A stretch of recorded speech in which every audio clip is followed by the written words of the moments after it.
Salam kardeş, ne tersen, ne var ne yok. Bak sağ dediğim heyvanlar bak bunlardır. Tertemiz 355 baş heyvandır kardeş. 355 baş. Bak görürsen bunların hamısı yanı kardeş. Bak böyle birinci ikinci qarına xam şişəklərdir. Birinci ikinci qarına. Bugün de aprel ayının 3'ü. Bak bunların hamısı 1-2'dir kardeş.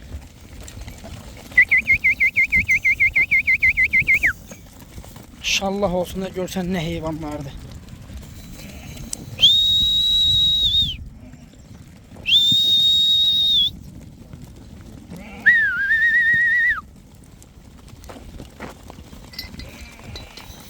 Bunların hamısı 1-2'dir kardeş. Bak bunlara bak.